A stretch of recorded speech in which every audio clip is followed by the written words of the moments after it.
ലോകത്തെ ജയിച്ചിരിക്കുന്നു. I have won victory over the earth. ഞാൻ ലോകത്തെ ജയിച്ചിരിക്കുന്ന വീരനാണ്. ഞാൻ നിയമിച്ചിരിക്കുന്ന സമയത്ത് എല്ലാം പ്രാപ്തമാകും. ദൈവത്തിൻ്റെ വാഗ്ദത്തങ്ങൾ ജയിച്ച ദൈവം നമ്മളോട് പറയാണ്. ഒരു വാഗ്ദത്തം നമുക്ക് തന്നാൽ അതൊരു വിത്തായിട്ട് നമ്മൾ കാണണം. പിന്നെ ആ വിത്തിനെ പരിപാലിച്ച് അതിനെ വളർത്തിയെടുക്കുന്നതാണ് നമ്മുടെ വലിയ കടമ.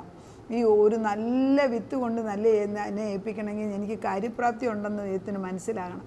അല്ലെ വെറുതെ കൊണ്ട് കുരങ്ങിൻ്റെ കയ്യിൽ പൂമാല കൊടുക്കുന്ന പോലെ അവൻ അങ്ങോട്ടും ഇങ്ങോട്ടും നോക്കി വെച്ച് വലിച്ചു കയറിക്കണം. ദൈവത്തിൻ്റെ മഹത്വം, ദൈവം ആരെ ഏൽപ്പിക്കുന്നു എന്ന് പറയണമെങ്കിൽ നമുക്ക് ദൈവത്തിൻ്റെ ഒരു അപ്രീസിയേഷൻ, അല്ലെങ്കിൽ കർത്താവ് നമ്മളെ കഴിവുള്ളവരെന്ന് കാണണം.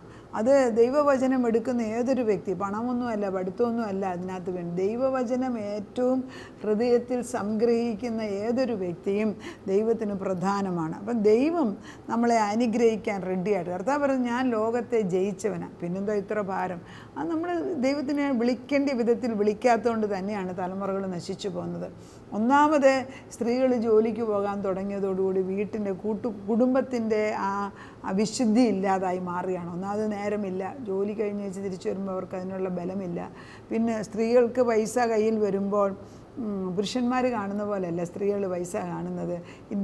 Gives dum total independence. പണ്ടേ ഭർത്താവിനോട് സ്നേഹമായിട്ട് മിണ്ടിയ ആൾ ഇപ്പം സ്വന്തം കയ്യിൽ കാശ് വരുമ്പോൾ പിന്നെ ഭർത്താവിനോട് ചോദിക്കാതെ തന്നെ എല്ലാം ചെയ്യും. സോ ദാറ്റ് മീൻസ് അവരറിഞ്ഞോ അറിയാതെ ആയിരിക്കാം, പക്ഷെ that means they are not honouring the God.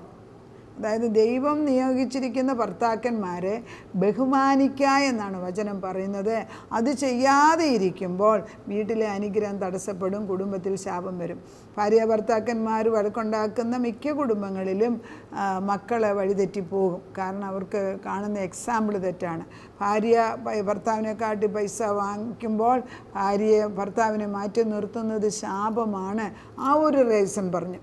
വേറെ വല്ല ലെജിറ്റിമേറ്റ് റീസൺ ഉണ്ടോ എന്ന് എനിക്ക് അറിഞ്ഞുകൂടാ. പക്ഷേ പലപ്പോഴും സ്ത്രീകൾക്ക് ഇമോഷണലായിട്ട് അവരുദ്ദേശിക്കുന്ന നമ്മുടെ ഹൃദയത്തിലൊരു ചിന്ത അത് പറയത്തുപോലില്ല. എന്തുകൊണ്ടത് അവർ അറിഞ്ഞുകൊണ്ട് ചെയ്തില്ല എന്നും പറഞ്ഞ് നമ്മൾ വഴക്കുണ്ടാക്കും. അത് സ്ത്രീകൾക്കൊരു പ്രത്യേകത. എന്തുകൊണ്ട് പറഞ്ഞുകൂടാ? പറയുമ്പം വഴക്കായിട്ട് മാറും. പറയുന്നത് സ്നേഹത്തോടെ പറയാൻ അറിയത്തില്ല. എന്നാൽ ഈ പറയുന്ന വ്യക്തികൾ തന്നെയാണ് കല്യാണത്തിന് മുമ്പ് വളരെ സ്നേഹത്തോട് മിണ്ടിയവരെന്ന് ഓർക്കണം. അപ്പം നമ്മുടെ ക്ഷമ മാറി, നമ്മൾക്ക് അവരോടുള്ള ആദരവ് മാറി. അതുപോലെ തന്നെയാണ് ദൈവത്തോടും. നമ്മൾക്ക് ദൈവത്തോടുള്ള റെവറൻഷ്യൽ ഫിയർ, ദൈവത്തിനെ സ്നേഹിക്കുകയും ബഹുമാനിക്കുകയും ചെയ്യുന്ന ആ ഭയം നമ്മളിന്ന് മാറിപ്പോകുമ്പോൾ ദൈവത്തിൻ്റെ കോപമാണ് വരാൻ പോകുന്നത്. കർത്താവ് പറയുന്നത്, ഞാൻ ലോകത്തെ ജയിച്ചിരിക്കുക. നീ അത് വിശ്വസിക്കുക.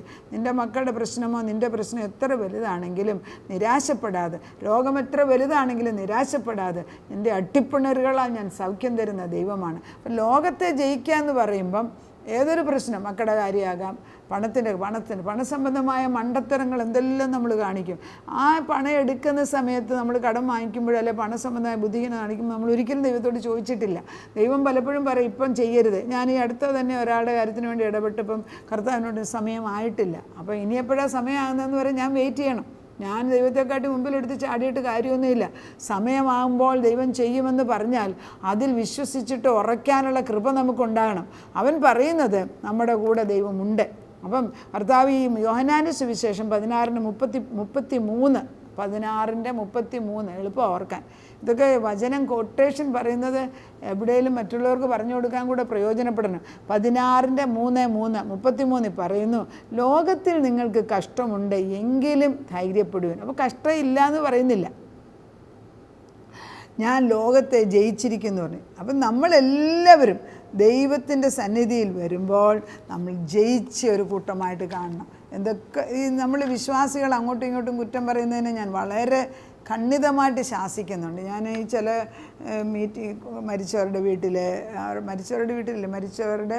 പിന്നെ ഓർമ്മ ദിവസം എന്നും പറഞ്ഞൊക്കെ ആളുകൾ കൂടും. പിന്നെങ്കിലും കുടുംബത്തിൻ്റെ ഓരോ കാര്യങ്ങൾ അന്നേരമൊക്കെ അവിടെ വെച്ച് ഒരാൾ വേറൊരാളെ പിന്നെ കുറ്റം പറയുന്ന കാണുമ്പോൾ ഞാൻ വിചാരിക്കും, അവരുടെ തേജോവധമല്ലേ അത് ചെയ്യുന്നത്. അതായത് നമുക്കെല്ലാവർക്കും ഒരു തേജസ് ഉണ്ട് ഉള്ളിൽ. ആ തേജസ് നമുക്ക് അറിഞ്ഞുകൂടാ. അതിനെക്കുറിച്ച് ഞാൻ പിന്നെ ഒരു ക്ലാസ് എടുക്കുന്നുണ്ട്. We are actually the embodiment of the living god. എൻ്റെ ഉള്ളിലൊരു അതുകൊണ്ടാണ് ആത്മഹത്യ എന്ന് പറയുന്നത്. ആത്മാവിനെയാണ് കൊല്ലുന്നത്, ശരീരം പോട്ടെന്ന്. പക്ഷേ ഈ അകത്തൊരു തേജസ്സിനെയാണ്, തേജോ വധം ചെയ്യരുത്. അത് സ്ത്രീകൾ ഇച്ചിരി കൂടെ ശ്രദ്ധിക്കണം.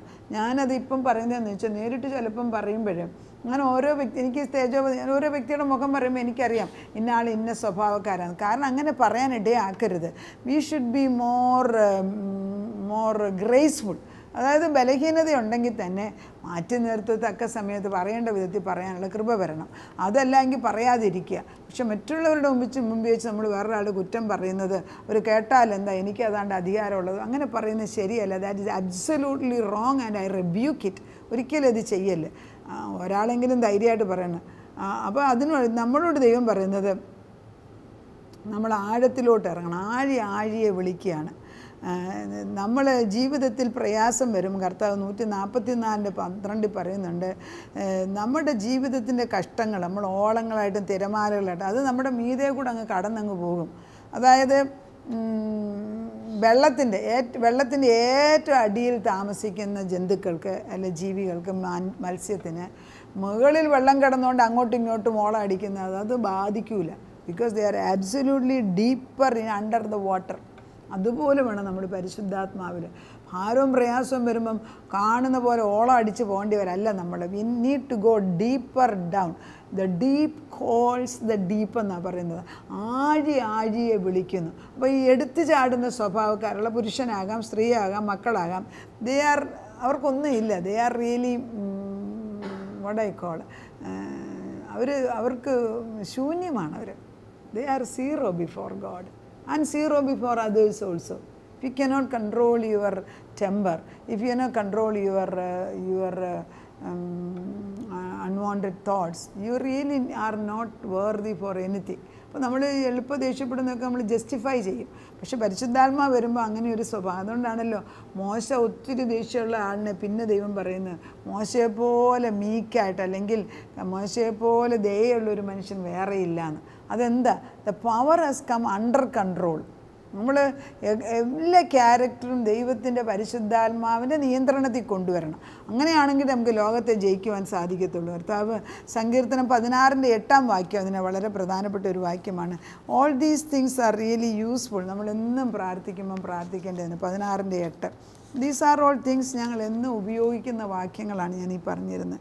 16 ഞാൻ യഹോവയെ എപ്പോഴും എൻ്റെ മുമ്പിൽ വെച്ചിരിക്കുന്നു, അവൻ എൻ്റെ വലതുഭാഗത്തുള്ളതുകൊണ്ട് ഞാൻ കുലുങ്ങിപ്പോതില്ല. ശരിയാണ്, പ്രശ്നങ്ങളും വിഷമങ്ങളും പിന്നെ കടബാധ്യതയും ജപ്തിയും മറ്റു പ്രശ്നങ്ങളും രോഗവും ഒക്കെ എൻ്റെ മുമ്പിൽ വന്ന് നിൽക്കുകയാണ്. മക്കളുടെ ഭാരം, വിവാഹഭാരം എല്ലാം ഉണ്ട്. പക്ഷേ ഞാൻ വെച്ചിരിക്കുന്നത് അതൊന്നും അല്ല. ഭാരമൊക്കെ അങ്ങോട്ട് മാറ്റി വെച്ചേച്ച് ഞാൻ യഹോവയെ എപ്പോഴും എൻ്റെ മുൻപിൽ വെച്ചിരിക്കുന്നു, അവൻ എൻ്റെ വലതുഭാഗത്തുള്ളത് കൊണ്ട്. എൻ്റെ വലതുഭാഗത്ത് ഇപ്പോൾ യേശു ഇവിടെ നിൽപ്പുണ്ട്. നിങ്ങൾക്ക് കാണാനൊക്കെ ഒന്നും അറിയത്തില്ല, എനിക്ക് കാണാം. കർത്താവ് നിൽക്കുന്നതുകൊണ്ടാണ് നമ്മൾ ഈ വചനം അതിൻ്റെ പൊരുൾ തിരിച്ചു പറയുന്നത്. അതുകൊണ്ട് എൻ്റെ ഹൃദയം സന്തോഷിച്ച് എൻ്റെ മനസ്സ് ആനന്ദിച്ച് എൻ്റെ ജഡം നിർഭയം. 3 തട്ട്. ഹൃദയം സന്തോഷിക്കുന്നു, മനസ്സ് ആനന്ദിക്കുന്നു, ജഡം നിർഭയമായി വസിക്കുന്നു. ഹൃദയം സന്തോഷിക്കണം, മനസ്സ് ആനന്ദിക്കണം, ജഡം നിർഭയമായി വസിക്കും. അതിൻ്റെ മുകളിലൊരു വാക്യം കൂടെ ഉണ്ട്, എൻ്റെ അവകാശത്തിൻ്റെയും പാനപാത്രത്തിൻ്റെ. ഞാൻ വായിക്കുന്നത് സങ്കീർത്തനം 16:5. എൻ്റെ അവകാശത്തിൻ്റെയും പാനപാത്രത്തിൻ്റെയും പങ്ക് യഹോവ ആകുന്നു. നീ എനിക്കുള്ള ഓഹരിയെ പരിപാലിക്കുന്നു. അളവ് നൂൽ എനിക്ക് മനോഹര ദേശത്ത് വീണിരിക്കുന്നു, അത് എനിക്ക് നല്ലൊരു അവകാശം ലഭിച്ചിരിക്കുന്നു. നമുക്ക് ദൈവം നല്ല അവകാശം തന്നിരിക്കുക. ആ അവകാശത്തിൽ പിശാച് ദുഷ്ടൻ ചവിട്ടാൻ വരുമ്പോൾ പാമ്പിനെയും തേളിനെയും ചവിട്ടാനുള്ള അധികാരം എനിക്ക് തന്നിരിക്കുന്നതിനാൽ ദുഷ്ടനെ വെട്ടിമാറ്റുന്നു എന്ന് പ്രാർത്ഥിക്കാനുള്ള ശക്തി നമുക്ക് വരണം. അത് പറയാനുള്ള ശക്തി നമുക്ക്. യുദ്ധം ജഡരക്തങ്ങളോടല്ല, നമ്മൾ വാഴ്ചകളോടും അധികാരങ്ങളോടും ഈ ലോകത്തിൻ്റെ അധിപതികളോടും സ്വർലോകത്തിലെ ദുഷ്ട ആത്മസേനകളോടും. അപ്പോൾ നമ്മൾ ഓർക്കണം, ഈ ജഡം ഒന്നിനും കൊള്ളത്തില്ല. നമ്മൾ ഈ ജഡത്തിൻ്റെ ശക്തി കൊണ്ടൊന്ന് നേടിയെന്ന് പറയുന്നവരോട് അങ്ങോട്ടാണ് പറയുന്നത്. ജഡത്തിൻ്റെ ശക്തികൾ കൊണ്ടൊന്നും ഒന്നും നിലനിൽക്കുന്നില്ല. അത് പിന്നെയും നമ്മൾ ഒരു കാര്യം നേടി അതിന് ഇരട്ടിയായിട്ട് വേറൊരു പ്രശ്നം വരുമ്പം പിന്നെയും നമ്മൾ കിടന്ന് എക്സേർട്ട് ചെയ്യുകയാണ്. അങ്ങനെ ചെയ്യുന്നവരെ എനിക്കറിയാം. പക്ഷേ ആത്മാവിൻ്റെ ശക്തിയിലാണ് നമ്മൾ നിലനിൽക്കുന്നെങ്കിൽ we are actually building something on the rock of Christ. നിലനിൽക്കുന്ന നിത്യ നിയമമാവുന്ന ക്രിസ്തുവിൻ്റെ നിയമത്തിലാണ് നിൽക്കുന്നത് എങ്കിൽ എന്തെല്ലാം പ്രശ്നമുണ്ടെങ്കിലും I know I'm standing on the rock. ആ ഫൗണ്ടേഷൻ ക്ലിയറാണ്. അത് നമ്മുടെ തലമുറകളിലേക്ക് പാസ് ചെയ്യണം. ദൈവം അത് ചെയ്യും. അത് അവൻ്റെ വിശ്വസ്തത. പക്ഷെ ആമായി ഫെയ്ത്ത്ഫുൾ ടു ഗോഡ്. ഞാൻ ദൈവത്തിനോട് വിശ്വസ്തതയാണ്. ഞാൻ പലരും ഭാര്യ ഭർത്താക്കന്മാർ ഈ വഴക്കുണ്ടാക്കുന്നവരിൽ ഞാൻ കാണുന്ന ഒരു വലിയ സത്യം, ഡിവോഴ്സിലൊക്കെ പോകുന്നവരിൽ പലപ്പോഴും അവരവർക്ക് അവനവൻ്റെ വില അറിഞ്ഞുകൂടാ. മറ്റുള്ളവരെ ഈ പ്രത്യേകിച്ച് കേസ് കൊടുക്കുക, നമ്മളിപ്പം ഡിവോഴ്സിന് അഗ്രി ചെയ്തിട്ട് ഡിവോഴ്സ് ചെയ്യുന്ന ഒരു വേറൊരു കാര്യം. അത് പക്ഷേ അല്ലാതെ വക്കീലിനെ മാലെ ഏൽപ്പിച്ച് നോക്കിയാൽ ഈ ലോകത്തിലില്ലാത്ത നുണയെല്ലാം ആ ടൈമിൽ അവർ എഴുതിയിടും, രണ്ട് സൈഡിലും. അങ്ങനെ വഷളാക്കി നാറ്റിച്ചില്ലാതാക്കി മനുഷ്യനെ ഒരുതരം മൃഗം പോലെയാക്കി ശപിക്കുന്ന ഒരു അവസ്ഥയിലോട്ടാണ് അവർ നീക്കുന്നത്. അത് വളരെ സങ്കടമാണ്.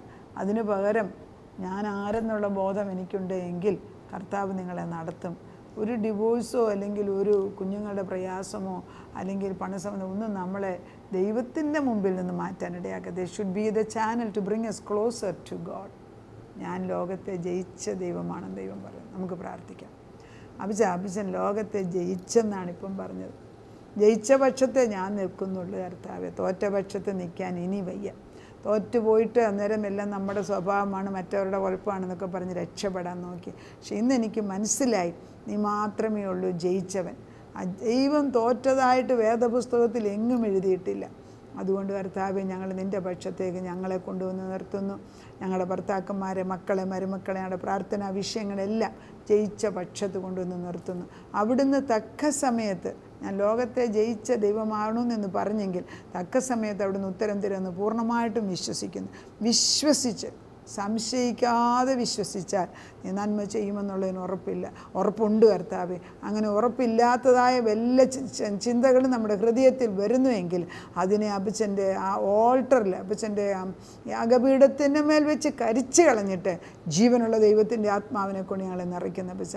നാഥൻ ജയം തന്നിരിക്കുന്നതിന് സ്തോത്രം. പ്രാർത്ഥന കേട്ട് ഞങ്ങളെയും ഞങ്ങളുടെ തലമുറകളെയും കുടുംബമായിട്ട് അനുഗ്രഹിച്ചിരിക്കുന്നതിനാൽ ശാശ്വതമായ ഭുജം ഉയർത്തി അപ്പച്ചൻ ഞങ്ങളെ അനുഗ്രഹിച്ച് കഴിഞ്ഞിരിക്കുന്നതിനാൽ സ്തോത്രം.